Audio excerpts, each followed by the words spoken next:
Behind the gleaming towers of Abu Dhabi, where wealth glitters like desert sand under the sun, a young woman's dream of saving her family would become her death sentence. This is the story of Zainab Hassan, a brilliant 23-year-old from a drought-stricken village, who discovered that some prisons are built with gold and some cages offer the most beautiful views in the world. What you're about to hear is a true story of control, forbidden love, and a tragedy that shook an entire nation. Before we begin, if stories like this matter to you, if you believe these voices deserve to be heard, please subscribe to Crime Canvas. Your subscription motivates us to continue bringing you these important, untold stories. It encourages us to give our very best in honoring the memories of those who can no longer speak for themselves. This is Crime Canvas, and this is Zainab's story. The year was 2019. In a small village in Haryana, India, the Hassan family faced their third consecutive harvest failure. The earth had cracked open like wounds that refused to heal. Zainab's father, Yusuf, stood in fields that had once fed generations, now reduced to dust and despair. Yusuf and his wife Fatima had 8 children. Zainab was the eldest at 23. Despite working in brick kilns since she was 14, her hands permanently stained red from clay, Zainab had never abandoned her dreams. She studied by candlelight after 12-hour shifts. Mathematics came to her like breathing. She could recite poetry that brought tears to the eyes of even the hardest men in the village. She wanted to be a teacher. But dreams require resources the Hassan family no longer possessed. The younger children slept on thin mats, their ribs visible through worn clothing. 5-year-old Bilal, the youngest, had stopped speaking. His eyes carried a hollowness that terrified his parents. Medical care was impossible. Education beyond primary school was abandoned. The moneylender came weekly, his visits marked by fresh bruises on Fatima's arms that she tried to hide beneath her dupatta. 15,000 rupees by Diwali, or he would take 17-year-old Nadia instead. Nadia, the prettiest of the Hassan children, who still smiled despite the hunger. The family was drowning. And then salvation arrived, dressed in silk. Her name was Mrs. Deepa Khanna, and she stepped from an air-conditioned SUV worth more than the entire village had ever collectively owned. Her jewelry caught the sunlight like captured stars. She carried herself with the confidence of someone who traded in human futures. I arrange marriages for deserving girls with successful businessmen abroad, she explained, sipping tea from the Hassan family's only uncracked cup. These are proper traditional arrangements. Your daughter could live in a mansion, wear jewelry worth more than this entire village, never know poverty again. Her tablet displayed photographs. Indian women in designer clothes standing before palatial homes with swimming pools and luxury cars. This could be Zainab, Mrs. Khanna said, pointing to a gold-adorned woman beside a fountain. My client, Mr. Tariq Siddiqui, owns import-export businesses across the Gulf. He's requested an educated, cultured girl from a traditional family. What Mrs. Khanna didn't mention was that Tariq had been through this arrangement twice before. Both previous marriages had ended mysteriously, the details buried beneath legal settlements and non-disclosure agreements. The offer was 10 lakh rupees, enough to clear all debts, treat Yusuf's failing heart, send the younger children to school, and save Nadia from the moneylender's clutches. Your daughter is not for sale, Yusuf said, his voice breaking with the weight of impossible choices. Of course not, Mrs. Khanna replied smoothly. This is a proper marriage arrangement. Mr. Siddiqui values traditional wives who understand duty and honor. She paused, letting her words settle, then gestured toward the children playing in the dust outside. Time, she said quietly, is not a luxury your family can afford. In Abu Dhabi, Tariq Siddiqui sat in his office, 51 years old and worth 40 million dirhams, studying Zainab's photograph with calculating eyes. 30 years earlier, he had been as poor as the Hassan family, sleeping on Mumbai streets, eating scraps from restaurant bins. Back then, he had loved a girl named Samira. She had laughed at his marriage proposals and chosen a banker's son instead. That rejection carved something dark and permanent into his soul. Building his empire through textile imports and real estate, Tariq learned to trust no one. His first two wives had disappointed him in ways that required what he considered permanent solutions. Now he lived alone in his Emirates Hills villa, surrounded by security cameras and silence, his paranoia growing like an untreated infection. He viewed marriage not as partnership, but as acquisition. Wives were investments that required proper management and strict quality control. At 51, he wanted someone young enough to mold, desperate enough to stay, and grateful enough to never question his authority. Zainab's photograph showed intelligence in her eyes. That worried him slightly, but her family's desperation would overcome any resistance she might offer. Village girls understood duty.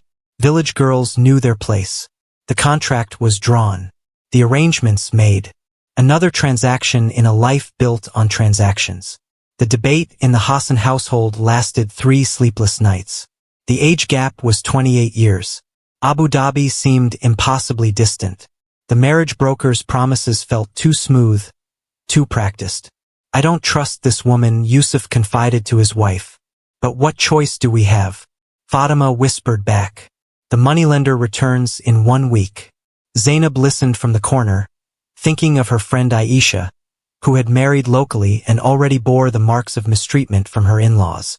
Was a foreign arrangement worse than village options?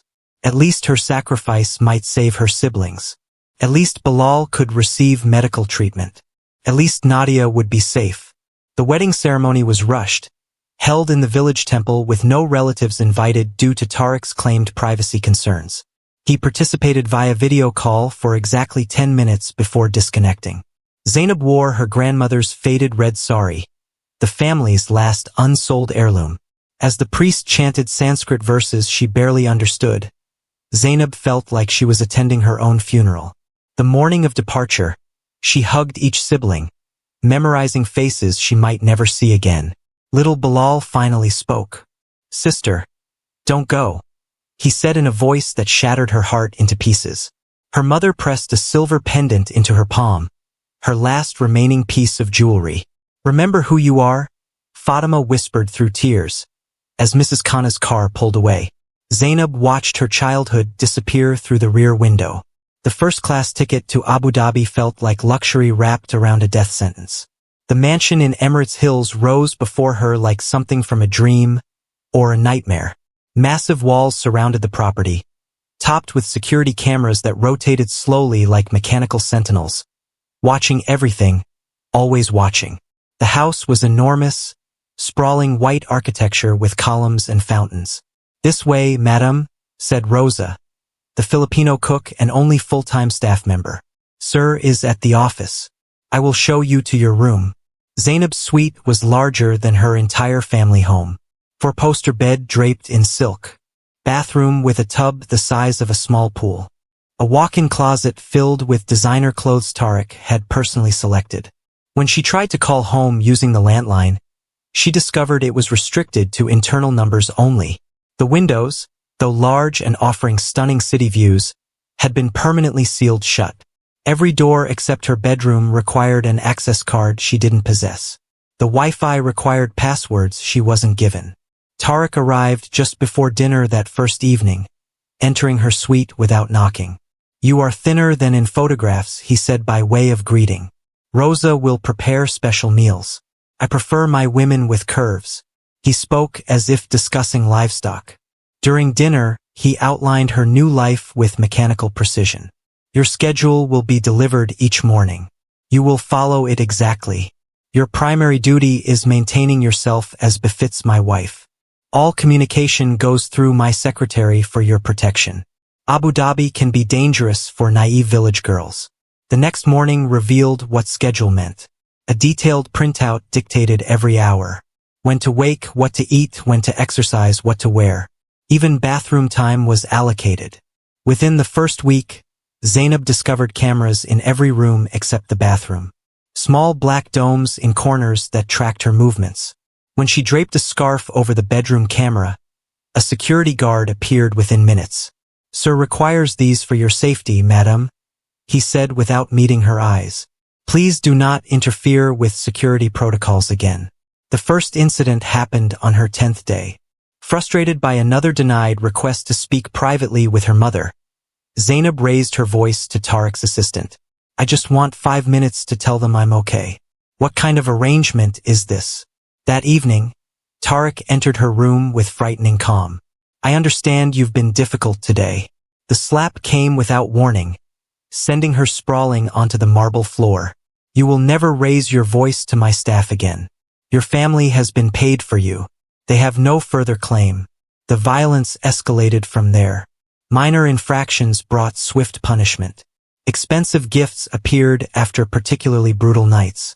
Diamond earrings, designer handbags, gold bracelets, as if pain could be erased with luxury. Zainab learned to survive by becoming invisible, by studying Tariq's moods like a scholar preparing for examinations. The slight tightening of his jaw that preceded rage. The way he adjusted his cufflinks when displeased. It was during her 3rd week, while exploring the mansion's upper floors, that Zainab discovered the rooftop garden. A narrow staircase led to a door apparently never used. The lock was dusty, the handle stiff. Beyond it lay a small terrace filled with neglected plants and a stunning view of Abu Dhabi's skyline. More importantly, it was the one place in the house without cameras. For the first time in weeks, Zainab could breathe freely. She began spending evenings there after Tariq left for his night meetings, finding solace among the dying flowers and open sky. It was on her 5th visit that she heard it. The sound of a guitar drifting from the neighboring house. The melody was haunting, beautiful. Unlike anything in her controlled world. The music came from a rooftop terrace just 20 meters away, where a young man sat completely absorbed in his playing. He had dark hair that caught the setting sun, and his fingers moved across the guitar strings with practiced ease. When he looked up during a pause between songs, their eyes met across the gap between buildings. He appeared to be about 20, with kind eyes and a gentle face that seemed incapable of the cruelty she had grown accustomed to. For a moment, they simply stared at each other. She, a prisoner in paradise. He, someone who represented everything she had lost. Freedom, youth, the ability to pursue passion without permission. The young man raised his hand in a tentative wave. Zainab glanced around nervously, then waved back quickly before retreating behind the rooftop's decorative screen. Someone had seen her. Someone knew she existed. The next evening, she returned. The young musician was there again, playing a softer melody. When he noticed her, he smiled and held up a piece of paper, folding it quickly into an airplane before launching it across the gap between buildings. With trembling hands, she unfolded it to find a message written in careful English. Hello? I'm Fahad. Are you okay? Below it was a simple drawing of a bird in a cage with the door slightly open. Her eyes filled with tears at the kindness of a stranger who somehow understood her situation without knowing her story. Thus began their secret correspondence across the rooftops of Emirates hills. Over the following weeks, their messages evolved from simple greetings to deeper exchanges. Fahad wrote about his love for music, his dreams of studying composition in London, his concern for the sad woman he glimpsed in the neighboring mansion. My father says your husband is a powerful businessman, he wrote. Everyone in the neighborhood knows his reputation. Are you safe? Zainab found herself pouring her heart onto paper in ways she had never done before. She wrote about her village, her family's desperation, her dreams of teaching that now seemed impossibly distant. I came here to save my siblings, she confessed in one letter. But I think I'm losing myself instead. Fahad's responses were filled with gentle encouragement and poetry that reminded her beauty still existed in the world. You are not lost, he wrote back. You are stronger than you know. For the first time since arriving in Abu Dhabi, Zainab felt seen and valued for her mind rather than treated as property. Over the following months, their correspondence grew bolder as Zainab learned Tariq's schedule with scientific precision. Business meetings every Tuesday and Thursday evening. Extended dinners with clients on Fridays. Weekend trips twice monthly. During these windows of freedom, their paper airplanes carried longer letters, sharing childhood memories, family stories, dreams for futures that seemed increasingly intertwined. The turning point came during Tariq's planned 3-day business trip. Would you like to meet properly? Fahad wrote. I could climb over during the staff dinner break. Only if you feel safe. The thought terrified and thrilled her in equal measure. When she sent back a nervous yes, her hands shook with anticipation and fear. That evening, Fahad climbed over the wall with athletic ease, landing softly among the neglected plants. "I've been worried about you," were his first words, spoken in fluent Hindi that felt like coming home. For an hour, they sat among the dying flowers and talked about everything. Her village, his music, the impossibility of their situation, the strange comfort they had found in each other. Their meetings became regular occurrences during Tariq's absences. They would sit under the Abu Dhabi stars, sharing poetry and dreams, talking about music and mathematics, finding in each other the companionship both had been starving for. Fahad brought his guitar, sometimes playing softly while Zainab hummed along, their voices blending in harmonies that seemed to heal something broken in both their souls. But happiness made people careless. Rosa began noticing changes. Zainab humming while arranging flowers, smiling at nothing, requesting different books. "Madam seems happier lately," she mentioned casually while serving breakfast. The innocent observation sent ice through Zainab's veins. Meanwhile, Tariq's paranoid nature began picking up on changes he couldn't quite identify. During their cold, formal dinners, Zainab seemed distant, as if her mind was somewhere else entirely. The defeated girl who had arrived from Haryana was transforming into someone with inner light, and it made his stomach twist with suspicion. The trap was set when Tariq announced another 3-day business trip, watching Zainab's reaction carefully. The flash of relief that crossed her face before she composed herself told him everything he needed to know. Someone was expecting his absence. That evening, as Tariq's car pulled away from the compound, Zainab felt a freedom she hadn't experienced in months. She and Fahad had planned their longest meeting yet, to discuss their future, their dreams, the possibility of her escaping this golden prison. As night fell over Abu Dhabi, she climbed to the rooftop with a heart full of dangerous hope. Fahad was already waiting. They sat close together under the desert stars, their voices low and intimate as they discussed escape plans. "My uncle has connections in London," Fahad whispered. "He could help you get a student visa. You could study, become the teacher you always wanted to be." For the first time since arriving in Abu Dhabi, Zainab dared to imagine a future beyond these walls. Neither heard the car returning to the compound. Tariq's business meeting had been cancelled at the last minute. He entered his house quietly, noting the unusual stillness. As he moved through the marble hallways, Tariq heard something that stopped him cold. The faint sound of voices drifting from above. Not one voice, but two.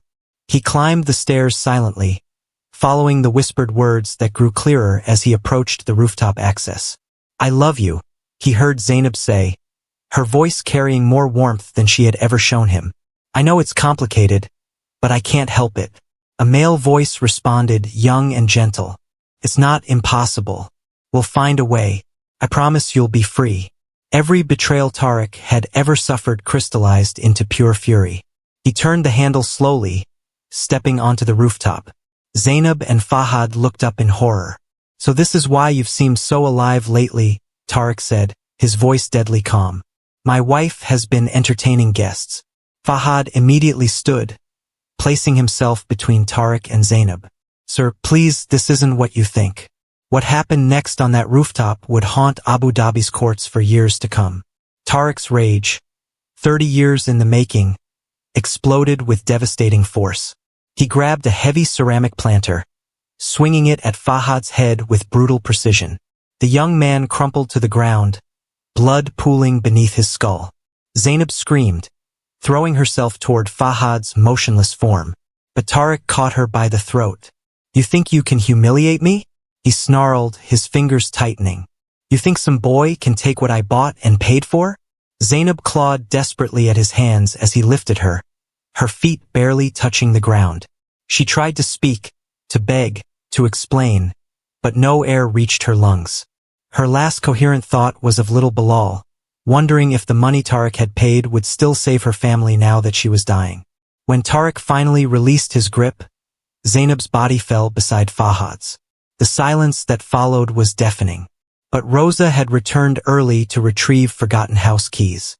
Her screams pierced the night, bringing security guards running and neighbors calling police. Within minutes, the compound was chaos. Fahad was rushed to Abu Dhabi Hospital's trauma unit, barely clinging to life with severe head trauma. Zainab was pronounced dead at the scene. Her dreams of teaching village children silenced forever at 23. The investigation unfolded with devastating efficiency. Hidden among Zainab's belongings, police found dozens of love letters documenting months of secret romance and escape planning. Security footage showed Tariq's car returning early, his silent stalking through the house, his extended time on the rooftop before Rosa's discovery. Fahad's recovery took 3 months. When he finally testified, his gentle voice shaking with emotion, he described their innocent love, their dreams of freedom, Zainab's desperate desire to escape her golden prison. His words painted a picture of murdered hope that moved hardened journalists to tears. Tariq's defense crumbled under overwhelming evidence. His lawyers argued crime of passion, temporary insanity, protection of marital honor. But the premeditated nature of his control, the systematic abuse, and the cold calculation of his attempted cover-up spoke to a mind that knew exactly what it was doing. The trial became international news. Indian media covered every detail from Zainab's village childhood to her final moments under Abu Dhabi stars. Women's rights organizations rallied around her story, demanding stricter regulations on marriage brokers and protection for vulnerable brides. In Haryana, Zainab's family received the devastating news. The 10 lakh rupees felt like blood money now. Little Bilal spoke his sister's name constantly, asking when she would come home to teach him letters.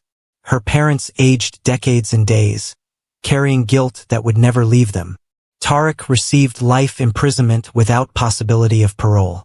His textile empire dissolved to pay legal fees and victim compensation. In his final statement, he showed no remorse, only rage that his property had been damaged. Fahad's family relocated to London, unable to bear the memories embedded in every Abu Dhabi sunset. He eventually became a music therapist, using his gift to heal others carrying trauma similar to his own. But he never played guitar again without hearing Zainab's voice humming along. Zainab was buried in Abu Dhabi's Indian cemetery, her grave marked simply, "Beloved daughter and sister." Dreams interrupted. Her story became required reading in women's studies programs, a reminder of the cost of treating human beings as commodities. Marriage broker regulations tightened across the Gulf, though enforcement remained inconsistent. Residents of Emirates Hills still report hearing guitar music on clear nights, a young woman's voice carried on desert winds, singing songs of freedom that came too late for the girl who dreamed of teaching children and died for daring to hope. This is Crime Canvas. If this story touched you, if you believe these voices must continue to be heard, please subscribe to our channel. Your support motivates us to keep telling these important stories with the care and respect they deserve. Thank you for listening. Remember Zainab Hassan. Remember that behind every statistic is a human being with dreams, with families, with a life that mattered.